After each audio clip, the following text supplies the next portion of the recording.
প্রকাশ্য দিবালোকে রাস্তা থেকে এক ব্যবসায়ীর 7 বছরের মেয়েকে অপহরণ করল দুষ্কৃতীরা।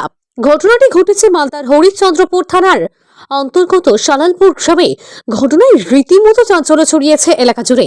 প্রতিবেশীরা জানায়, দুই ব্যক্তি মাথায় হেলমেট পরে বাইক নিয়ে এসেছিল এবং কিছুক্ষণ দাঁড়িয়ে থাকার পরেই মেয়েটিকে তুলে নিয়ে চম্পটায়।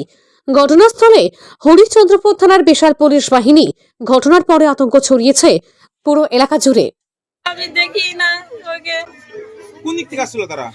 ওদিকে গেছিল, ওদিকে কোথায়? বাড়ির বাইরে? বাড়ির বাইরে গেছিল, ওখানে দিঘিটার কাছে গেছিল, ওখান থেকে চলে গেল।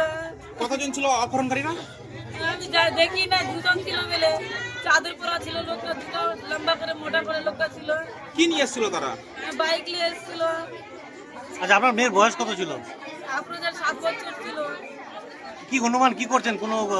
কোনো কিছু অনুমান করছেন যে ঘোরাফেরা এরকম করে করছিল আগে থেকে? আগে থেকে ঘোরাফেরা করছিল, আজকে নতুন যায়নি, আবার রোজ খেলছিল। আপনার স্বামী কি করে? বিজনেস করে, চুলের বিজনেস করে। কোথায় থাকছে আপনার স্বামী? এখানে গ্রামে আছে, ও যায়নি বাইরে। না, এর আগে কি কোনো আমরা তো হুমকি দিয়েছিল, টাকা পয়সা দাবি করেছিল? না না, কিছু বলেনি। তাহলে হঠাৎ করে এই সিদ্ধান্ত,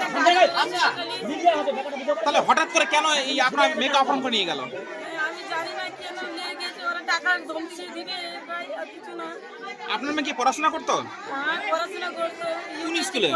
এখানে সানির স্কুলে পড়াশোনা করছিল। কোন ক্লাসে পড়ছে? ইউকেজি করছিল। আর আপনার কোলে কি বাচ্চারা ছিল? না, কোলে ছিল না, এখন খেলতে গেল, খেলতে গেল।